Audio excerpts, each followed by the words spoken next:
Soy Jaime Sordo y en este deambular mío por el coleccionismo es muy recurrente la pregunta: ¿cuándo te iniciaste en el coleccionismo? ¿Cómo te iniciaste en el coleccionismo? Y bueno, me tengo que retrotraer al año 67-68, terminando mis estudios en la Laboral de Gijón, en un régimen de internado con los jesuitas, en donde unos compañeros, para sacar el típico dinero de viaje, pues pensamos de que sería bueno ir a Gijón, a los artistas conocidos, y pedirles una obra, que nos regalasen una obra. Y así fuimos recorriendo por diferentes artistas. Recuerdo que me tocó el gran acuarelista Nicanor Piñole, ya muy mayor. Me recibió su hermana, también muy mayor. Mire, que soy un alumno de la Laboral, vengo a pedirle un cuadro porque le queremos llevar a una subasta para un viaje de estudios. Y como dicen los asturianos: oye, niñín, los cuadros no se piden, los cuadros se pagan. No sé, ¿tú te imaginas a mi hermano todo el día regalando cuadros? Bueno, le dije, pues disculpe, señora, es verdad, tiene razón, esto es un atrevimiento y nada, disculpe. Pero bueno, no, espera un momentín, que le voy a decir algo a mi hermano a ver qué opina. Y nos regaló un cuadro. Bueno, ese cuadro, que lo simbolizó Nicanor Piñole, llevó aparejado 13 o 14 regalos, entre ellos uno de Pepa Osorio. Un cuadro de Pepa Osorio, que era una pintora expresionista, asturiana, muy matérica, bueno, del ámbito local, en donde cuando le vi me gustó. Yo siempre era visitador de galerías, era una cosa extraña, ¿no? Un estudiante de ingeniería visitando galerías de Gijón o galerías de Santander, donde vivo, ¿no? Y al ver aquel cuadro de Pepa Osorio, pues dije, joder, este cuadro, como no se venda, tengo que ir a por ello. De aquella subasta se vendió un cuadro, solo el de Nicanor Piñole, lógicamente. Además es que se vendió en la media hora primera. Alguien entró, vio la acuarela de Nicanor y la compró. Y entonces, bueno, por el precio que habíamos puesto entre los compañeros al cuadro de Pepa Osorio, llamé a mis padres: oye, ¿me podéis mandar este dinero? Pues sí. ¿Para qué es? Bueno, pues mira, en concreto para comprar un cuadro. Oye, pero tú sabes muy bien lo que quieres hacer, ¿no? Hay que posicionarnos España del 68, ¿no? Alguien pidiendo dinero a sus padres para un cuadro, ¿no? Compré el cuadro, ese cuadro pasó a mis padres. Cuando llegué de las vacaciones se lo regalé a mis padres, y mi padre, que era muy mercantilista, puso detrás: este cuadro permanecerá en nuestra casa hasta nuestro fallecimiento. Al mismo, el cuadro retornará a Jaime Sordo, a mi hijo Jaime Sordo. Y ese es mi primer cuadro, con esta pequeña anécdota de que ese cuadro le conservo. Le conservo no ya tanto por el interés que pueda tener emocional sobre el cuadro, pero sobre todo la anécdota porque es el banderazo al inicio de mi colección, ¿no? Y de mi tal. Posteriormente, bueno, empecé en el ámbito laboral. En el ámbito laboral estuve en una faceta de la máquina herramienta como ingeniero industrial, y luego posteriormente a cabo de 3 años en el ámbito energético, donde luego me he desenvuelto en 40 años. Pero de inmediato, con mi primer sueldo, con mi segundo sueldo, con mi novia en aquel momento, yo tenía en Santander, pues eso, como el suministrador de droga, ¿no? Tenía una galería que se llamaba Galería Sur y Manolo Arce, con el que llegué a establecer una relación increíble. Manolo Arce, entonces, en Santander, pues traía la Escuela de París y traía a María Blanchard, cántabra, pero traía dibujitos de Miró, traía dibujos de Picasso, y sobre todo, aparte de esa Escuela de Madrid, Hernando Viñes, de toda esta gente, también tenía exposiciones paralelas de la Escuela de Madrid, aquella escuela que convivía perfectamente con el franquismo, con aquel paisajismo y aquel paisaje castellano, del burrito, tal, que Benjamín Palencia era además, como digamos, su guía. Y ahí empecé a comprar cuadros. Yo recuerdo que tenía un sueldo pues muy normal de una persona técnica que desarrolla su trabajo como aquel momento de jefe de fabricación. Y empecé a comprar cuadros de Escuela de París y Escuela de Madrid. Los 30 y tantos, 40 cuadros que compré en aquella época de los 70, porque fueron años 70, los conservo en la colección, y de vez en cuando hago alguna exposición que la llamo del informalismo la llamo Escuela de París, Escuela de Madrid e informalismo, ¿no? Porque remato con el grupo El Paso. Yo a Manolo, por el precio de un cuadro, le entregaba 10 talones, el precio del cuadro partido por 10. Esos 10 talones me decían, no, Jaime, no te preocupes, estos 10 talones yo todos los meses voy cobrando uno y no volveremos a hablar más de los talones, salvo que se me devuelva uno, que entonces te lo recordaré. Quiere decir que ese fue 10 años de mi inicio del coleccionismo, con un esfuerzo increíble y con una frase paralela, la de mi novia. Bueno, nosotros en la vida nos podremos casar, porque si tu primer dinero ya le tienes hipotecado durante 3 años, pues ni vamos a tener coche ni nos vamos a poder casar. Bueno, yo esto lo aclaro siempre diciendo que tengo nietas, por tanto, aquello sí se pudo conseguir. Ese fue una etapa para mí importante, pues porque aquella escuela de París con Bores, Viñes, toda esa gente que recogió Picasso y recogió Miró, ¿no? Y les abrió las puertas de sus primeras exposiciones, conseguí obras significativas. Que la hermana de Nando Viñes decía, ¿qué cuadro de mi hermano? Pues este cuadro casi es diferente, es que ni le reconozco, porque él que era muy simplista en las veladuras, este cuadro está cargado de pinturas, etc. Y posteriormente llegué a poder adquirir un cuadro de Óscar Domínguez, La diosa Ceres, que tiene una anécdota, pero prefiero contarla cuando cronológicamente pueda avanzar. Este es un poco ese inicio. ¿Cómo continué al mismo? Pues tuve la suerte de vivir la movida de llegada de la democracia, del cambio de España, de la España negra, del paso del blanco y negro a la España del color. Y a estos pintores de los 80, divididos en ese grupo de los esquicios, los figurativos de Madrid, etcétera, etcétera, con los Alcolea, Carlos Franco, Albacete, etcétera, contra los abstractos más provenientes del grupo Trama, de Broto, de Grau, de Rubio, de Tena, en donde se produce una eclosión que la lidera evidentemente el PSOE con la llegada de Felipe González, sobre todo la conduce, más que la lidera, Javier Solana, que coge el Ministerio de Cultura. Paralelo, Juan Aizpuru vuelve de Sevilla y inventa el proyecto Arco, se echa a andar Arco, y todos estos pintores producen esa eclosión que yo la denomino del color, de la forma, del tamaño, porque también se pasó una pintura de ámbito más doméstico, como podría ser Escuela de Madrid o París, al despliegue de formatos, como son los que tengo en la colección, de 3 metros, de 3 metros y medio, de 2x2, etcétera, etcétera.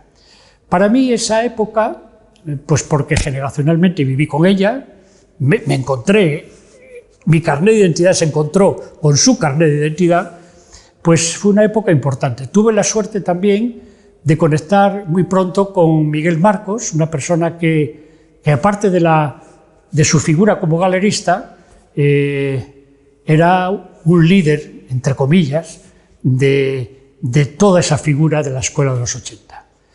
Muy apoyado en trabajos más meditados, más de comisario, pues de Fernando Castro Flores, de Juan Manuel Bonet, de Miguel Fernández Cid, que acompañó a toda esa pintura. Esa pintura del gesto y sobre todo del despliegue de color es que, digamos, bajó el cortinón de lo que era la llegada de verdad de la democracia. Yo muchas veces políticamente interpreto que aunque la democracia, digamos, la inauguró Suárez con enterrar muertos ya tenía bastante, no estaba para mucho para la cultura. Tenía todos los días un papelón que cuando no le aparecía un muerto por aquí, le aparecía por allá. Pero fue, evidentemente, este gobierno socialista, como he comentado, los que despliegan este tipo de pintura. ¿Qué ocurrió con estos pintores? Que cogieron un poco un cierto ámbito del pop americano. El expresionismo abstracto americano había pasado, eran en los años 50, y cogen cierta parte del pop, cogen cierta parte de ese color de Walt Disney, cogen influencias como podía ser en la música de David Bowie o de en concreto John Cage, cosas de este tipo, ¿no? Y bueno, fue una época muy interesante la pintura. Por primera vez se pasa a los Pirineos. Broto expone con Maek y Maek se convierte en una de las galerías en París que vende Broto. Pero es que Sicilia se pone a vender en Nueva York y expone piezas. Yo tengo una obra en la colección que se llama La Plaza de la Bastilla, que estuvo expuesta en una galería de Nueva York. Y bueno, creo que se me nota cuando lo explico de que esa pintura de los 80 la llevo muy en el corazón, ¿no? ¿Cómo prosigue la colección? Bueno, pues lógicamente me monto en el carro de la fotografía, no podía ser de otra forma, siempre con el espejo retrovisor en la pintura, pero me monto la fotografía. En la colección en estos momentos hay del orden de unas 120, 130 fotografías, plasmadas en lo internacional y en lo nacional. Y cuando hablamos de lo internacional, muy fijado o con mucho puesto el foco en la nueva objetividad alemana, ¿no? Esta escuela de los Bechdel, pues que sacaron pues, los Thomas Ruth, Thomas Struth, Helga Hesser, Candida Hofer, esos 7 pintores de referencia a Helga Hesser, sí, efectivamente, sí.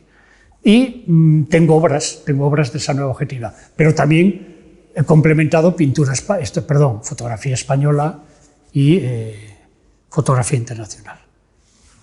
También me añado al vídeo, también empiezo a comprar vídeo en los 90, está menos representada en la colección, puede ser el vídeo, pero bueno, hay unos 20 y tantos vídeos, tanto de artistas españoles como algún vídeo que está expuesto en la exposición de aquí del Centro Párraga de Elena Almeida, con su permanente modelo, su marido, porque solo había un modelo para Elena Almeida, que era su marido, y posteriormente, bueno, me he dejado un poco la escultura, también la escultura, lógicamente. Tengo escultura nacional e internacional, y tengo alguna anécdota, además, con la escultura, y en concreto Juan Muñoz, que si procede luego un poco la comentamos, ¿no? Y remato en estos últimos años ya. Yo en mi empresa he tenido una empresa en el ámbito energético, tengo 70 personas trabajando, no sé cómo hacía lo de la colección y la parte empresarial, pero para mí era el drenaje, ¿eh? Creo que en algún momento siempre he comentado de que la literatura, la música y el arte pues eran elementos imprescindibles a la cuadrícula de la ingeniería, ¿no? Era por donde drenaba emocionalmente, ¿no?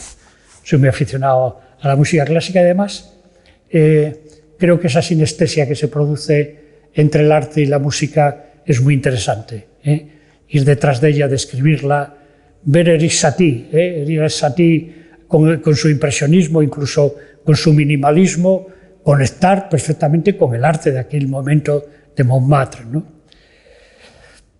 Y termino, ¿no? Porque en esto del coleccionismo uno no termina nunca. Yo creo que hasta que no te meten en la caja estás siempre ahí implicado con ello, ¿no? Termino con el tema instalativo, pero básicamente por un apoyo a lo que he considerado que es muy importante. Puede ser que uno llega a ciertos estadios del coleccionismo con un número de obras en donde buscar otro tipo es pasar un escalón que tu capacidad económica no te lo permite, y menos cuando estás jubilado, y ya no estás para pedir hipotecas. Cuando estás jubilado, las hipotecas se piden cuando tienes recorrido de vida, ¿no? Y en ese tema, pues me invitaron a ser patrono de la Laboral de Gijón. Había estado 8 años interno allí, además. Yo decía, estas losas del Centro de Arte de la Laboral de Gijón eran talleres he pasado. Bueno, en esa parte, digamos, emocional, retrospectiva y por la parte de coleccionismo, me imagino que algo influiría en su decisión también el presidir una asociación de coleccionistas que, digamos, resumes un poco un conjunto de personas. Pues he estado ahí en la Laboral y he estado con un proyecto debajo del brazo. Proyecto que era una beca para, evidentemente, asturianos, pues estamos en el Principado de Asturias, de artistas de menos de 40 años, en donde un jurado aprobábamos la beca del año, dotada de unos 15.000 euros, y donde se iba a producir un trabajo compartido entre la idea del artista con su proyecto, pero que requería medios técnicos, que lo tenía la Laboral, impresoras 3D, fresadoras 3D, cámaras anecoicas, cámaras reverberantes, medios técnicos, para ejecutar una obra que se puede entender que es con mucha tecnología evidentemente, no solo informática, sino con todos los medios en este momento al alcance, y ahí he estado durante 7 años con ese tema. Este es un poco ese recorrido así muy rápido de 40 años implicados en este tema del coleccionismo, ¿no? En ese inicio, en esa aproximación al arte y anterior a lo que es mi primera compra, que la dato en el 67, yo he convivido siempre, en mi casa ha convivido pues el dormitorio de Van Gogh, el Guernica de Picasso, he convivido con póster que he procurado comprarlos en los museos, que siempre tienen los póster más calidad, y que en vez de en un sitio que valen 10 euros, pues pagas 20 por uno que evidentemente está mejor, tiene mejor edición, ¿no? Y todo eso ha sido, digamos, como la idea requerida, ¿no? La idea buscada, la idea de futuro. Como ya he explicado, me he iniciado en el coleccionismo no con muchos medios económicos, nunca he mezclado lo empresarial con lo personal. Y he de decir que he vivido a préstamo y a crédito siempre he estado endeudado, ¿eh? Y en esa deuda que de alguna forma en lo familiar nos limitaba con algunas restricciones, ¿no? Con 2 restricciones básicamente. Una, que ciertos dineros, más que ir a unas vacaciones, iban a una obra muchas veces, ¿no? Y tenía un lío montado importante. 2, que mi mujer nunca ha seguido mi pasión como tal a manifiesto, pues ella ha ido más con un mando a distancia, ¿no? Y cuando compraba cierta obra y podía conseguir en el tiempo decir lo que valía, ella lo traducía en metros cuadrados de apartamento, ¿no? Decía, joder, con ese dinero podríamos tener 1/3 de un apartamento en Laredo, ¿no? O sea, me hacía esa transición que yo sufría mucho, ¿no? Siempre cuento como anécdota también que para irla comunicando todo lo que iba llegando, pues yo tenía que hacer diferentes cenas tenía que ser generoso con una botella de Bochandón que le gustaba mucho, y ya cuando se me había bebido ella entera la botella, porque yo procuraba beber agua, ya le soltaba, ¿no? Diciendo, pues mira, te tengo que comunicar que me he metido en otro lío de no sé cuánto, ¿no? Eso es verdad y es así. Yo siempre, y creo que es la frase que en algún sitio se ha reproducido, de que esto es el galgo corriendo detrás de la presa, ¿no? Que la presa corre más incluso que el galgo, aunque el galgo es un gran corredor, pero en donde no llegas. Y en esto de la parte económica, de conseguir los logros como coleccionista, yo siempre cuento que las obras que más recuerdo son las que no he podido comprar, porque las que he comprado se han incorporado y es como la familia, ¿no? En donde uno no es que no quiera a sus hijos, pero lo da por hecho, ¿no?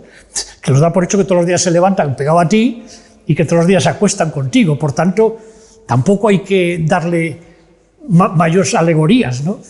Pero cuando te falla una obra, y yo tengo una predilección por Juan Muñoz, ¿no?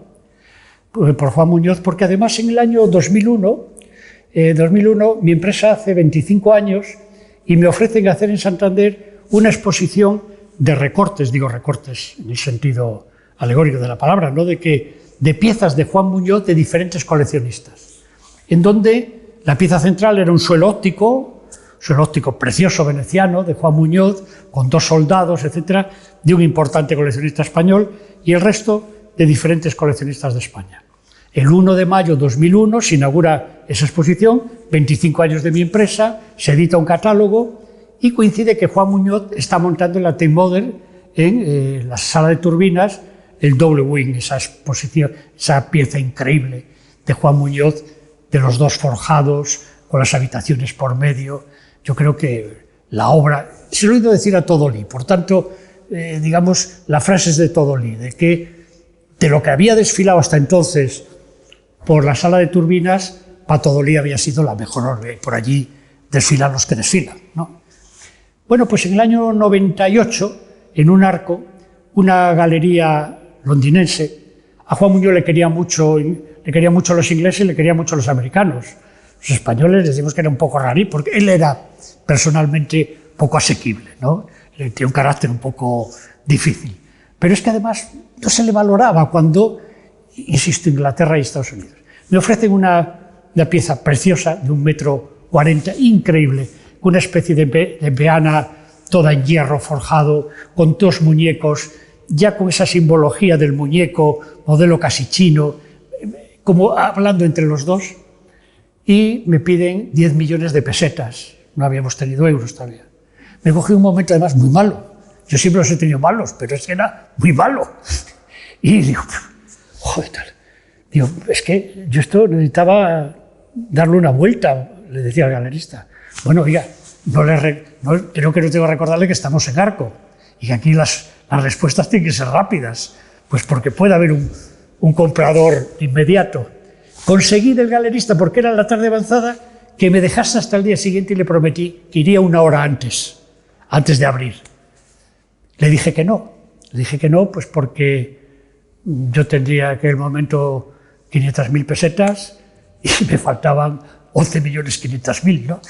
Por tanto, le dije que no me apetecía endeudarme, y es la obra que más recuerdo de mi colección. Es la obra inconclusa, la incompleta, la que nunca tendré y más recordaré. Si hablaríamos ya no de la calidad de la obra, que es de lo que hay que hablar, de la calidad, de su calidad como mensaje, y nos iríamos a lo económico, lo que he perdido es añadir un 0 más a esa obra, con el tiempo, porque claro, esa obra de Juan Muñoz se ha disparado. Esto nos ocurre mucho a los coleccionistas, ¿no? Que con las dificultades que tenemos, siempre está mucho más arriba lo que queremos de nuestras posibilidades, siempre. Incluso aunque tu capacidad económica vaya creciendo en el tiempo, pues porque económicamente pues recibes más ingresos, pues por la empresa, por lo que sea, es igual. El elemento diferencial le vuelves a colocar tú, cada vez vas arriba. Es que me gustan los Vaseline. Ya, hombre, pero es que los Vaseline valen 500.000 euros. O sea, siempre es igual. Nunca miras para abajo, siempre eso, el símil del galgo, ¿no? Muchas veces, y así lo transmitimos, y es verdad que así se produce, de que esa pasión se manifiesta con el flechazo. Es decir, yo no quiero evitar la idea de que una determinada foto, en su primera visión, te produce un efecto que es tan positivo, que es quien más te genera el acercamiento a ella. Pero incluso me ocurre personalmente y gratamente compruebo que otros también me lo dicen con frecuencia, que ante un cuadro, ya tengo amigos que hacen así, se levantan la cabeza y dicen, mira cómo tengo los pelos, se me pone de punta viendo sus cuadros. Me ha ocurrido el otro día delante de un cuadro de Grau, cuadro que me ha costado mucho hacerme de él después de su fallecimiento, etc. Es un cuadro de una fuerza que el que es sensible a la abstracción y a todo aquel conjunto le produce efectos físicos, ¿no?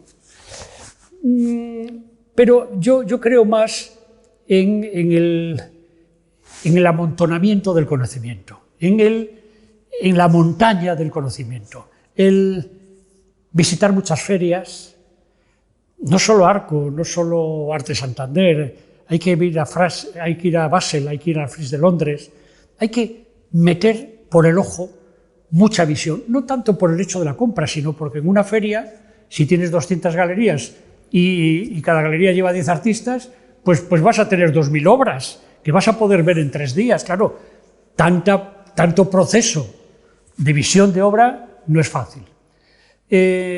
Yo creo mucho en la lectura. Somos pocos los que leemos los catálogos, pocos, ¿no? Muchos tristemente van a la papelera, pero hay algunos que los tienes, los visiona un poco rápidamente, pero el texto del comisario no le lee. Yo creo imprescindible leer los textos de los comisarios, porque hay tanta riqueza de conocimiento que es muy importante. Yo creo en la compra del Cultural del Mundo el sábado, como el ABC de las Artes, como toda prensa, La Vanguardia en su complemento cultural, porque todos esos son input imprescindibles para el conocimiento. Y creo en otra teoría, que esta es un poquitín más ciencia ficción, que cuando tú cargas la cabeza de tanto dato y de tanto conocimiento, tu inteligencia se genera y se multiplica, y esa inteligencia se la manda al ojo, ¿no? esto, como verás, tiene base científica cero patatero, ¿no? Porque, bueno, pero ¿qué historia me estás contando, no? Pero yo creo que ese ojo que es capaz de detectar una obra que otros la pasan desapercibida es producto de una acumulación de mucho conocimiento, en donde ese conocimiento le plasmas a la hora de aplicar criterios en la compra, ¿no? Por tanto, un poco esa idea de que hay que cargar la cabeza de datos y de conocimiento y de experiencias de los que saben, y de conocimientos de los que saben, es una forma importante de educar tu ojo, por repetir otra vez el término, a la hora de comprar. Creo más en esta idea. Nunca he tenido un hilo conductor en la colección, nunca he buscado un hilo conductor. Tengo amigos que coleccionan solo obras en blanco. Joder, me encanta, digo, qué claro lo tiene, ¿no? Qué bien. O que solo colecciono papel. Bueno, pues muy bien, ¿no? O solo colecciono paisaje, o colecciono figura humana, o colecciono retrato. No, mi colección es ecléctica en el sentido de los temas.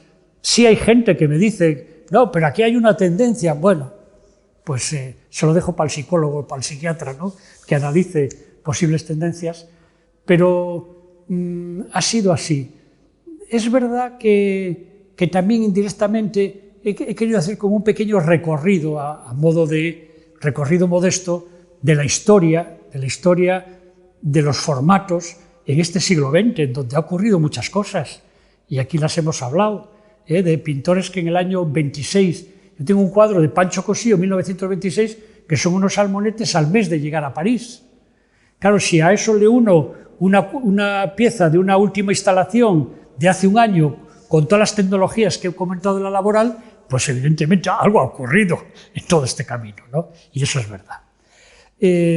Yo creo que, insisto, mi necesidad está en ese tema, y en donde ya en los últimos tiempos es verdad que intento sintetizar. Ya no estoy en el ámbito de la cantidad, sino que estoy más en ese ámbito de la calidad, de 3 o 4 cosas rematando, ¿no? Esto termina también un poco, no es que termine, sufre también una evolución en lo personal, cuando en el año 2012 amigos que nos veíamos en todas estas ferias que comentaba, en Basel, Madrid, Arco, tal, etcétera, un día, pues, en una comidita de estas rápidas, pues siempre son comidas rápidas, pues tenemos siempre mucho trabajo, ¿no? Diciendo, oye, ¿y no habría que intentar que en esa escala de valor del arte, donde está el artista, como no podía ser menos, está el comisario, está el gestor cultural, está el director del museo, está las galerías, importantísimas en esa transición, no deberíamos de incorporar al coleccionista ahí, pero incorporar de una forma tangible? Ya sabemos que está el coleccionista, claro, es que compra, pero igual que todos tenemos claro que hay una asociación de directores de museos, que hay una asociación de artistas, que hay una asociación de galeristas, ¿no deberíamos tener también una representación? Que cuando tengamos algo que reclamar, vayamos con un modelo asociativo y no Pepe Pérez, que no pinta nada, por ejemplo, en un ministerio. Y con esa idea nos reunimos 12 amigos, creamos esa asociación, y es una asociación de coleccionistas que en estos momentos somos 85, casi 90, porque tenemos socios protectores y colaboradores, que no siendo coleccionistas, sí ellos a su vez tienen fundaciones, como tiene la fundación DKV, tiene la fundación DKV, que a su vez, pues evidentemente tiene pintura, pero están como tal, ¿no? Entonces, en esa asociación que se creó con 14, 15 fines, ¿no? Con el mismo, hemos ido tomando cuerpo, y hemos ido sobre todo tomando un cuerpo de qué es lo que queremos transmitir.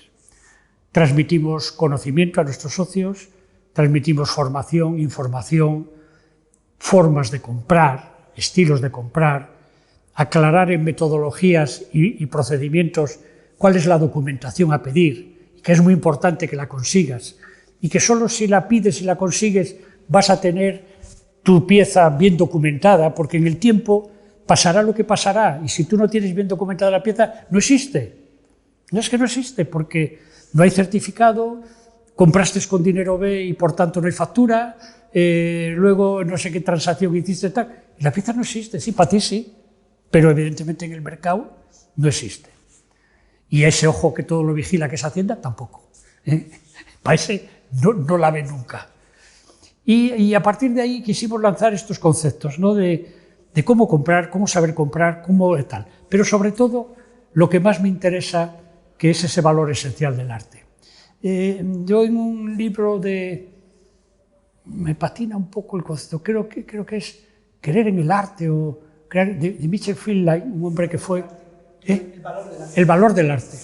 Él tiene una frase contundente, ¿no? Dice, ¿y cómo se identifica un coleccionista? Y pone 3 conceptos. Dice, por su pasión, por el seguimiento de su colección, no el seguimiento en su valor económico, de que qué valía el 1 de enero como estado de origen y qué vale el 31 de diciembre como aplicación de fondos desde el lado de la revalorización, sino qué está ocurriendo con esos artistas que eligió. Los que eligió hace 40 años, ¿dónde están? Joder, no, están en Marian Goodman. Joder, pues oye, de comprar en una galería de Chambería que esté en Marian Goodman, el valor mercado se ha identificado. Y luego, yo creo que todo coleccionista sentado tiene ese concepto del valor esencial del arte. Y nosotros lo explicamos en esa forma ya más sencilla de decir que lo que tenemos es un título de propiedad, porque si la pieza tiene valor para los profesionales serán los directores de museos o directores de centros de arte o comisarios, etcétera, esa obra uno no la puede detentar. Ese valor del conocimiento y esa capacidad de la obra tiene que estar a disposición pública de la gente. Por tanto, esa gran disponibilidad de que las obras de los coleccionistas de 9915, y específica puede ser la de Quico Sabla, de Colecciones Bragales, está a disposición permanentemente de toda la gente. E incluso se propicia. Incluso hacemos un marketing para que tenga valor social. No, de verdad que no tiene ningún valor. No, es que es para que se vea la obra de los Bragales. No, es para que alguien en Murcia pueda llegar a ver cosas que, si tienen interés para el comisario, y en este caso la dirección del Centro Párraga, pues que tenga interés para Murcia, porque hay 2 personas que han interpretado que esas obras sí pueden tener interés. Eso es muy importante. Yo esto lo reflejo también, yo vivo en Santander, cerca del Parque de Cabárceno, tengo la suerte de vivir en un bosque prácticamente, y tengo 4 árboles en que el gobierno de Cantabria los ha definido como singulares. Hay 2 robles, una encina y un acebo. Bueno, pues esos robles tienen catálogo número tal del gobierno de Cantabria, no sé qué. Ese árbol es singular, ese árbol tiene algo especial. Y yo siempre digo lo mismo, cuando además se lo cuento allí a la gente de mi pueblo, ¿no? Oye, este árbol, entrar a casa y ver cuando le queráis, ¿eh? A mi casa no os voy a meter, pero al árbol cuando queráis. Yo creo que ese árbol no es mío. Ese árbol que tiene ese valor, que alguien lo ha definido como singular, tiene que ser patrimonio de muchos. Es un poco lo que quiero significar con la colección.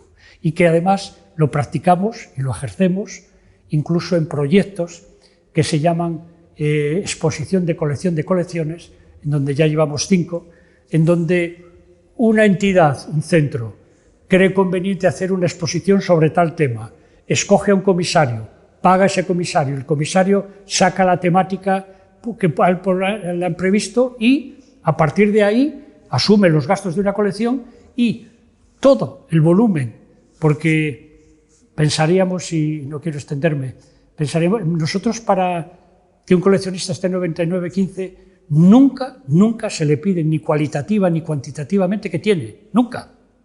No, lo que le pedimos es compromiso. ¿Está vivo tu compromiso?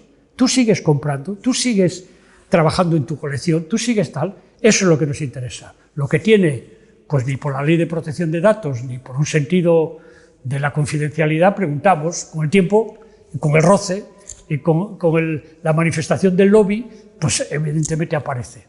Bueno, pues esas son proyectos muy gratificantes porque se han hecho muchos interesantes, ¿no? Ha habido uno en Valencia que se decía, parafraseando la frase de Franco en Burgos, que decía tenemos al ejército cautivo y desarmado.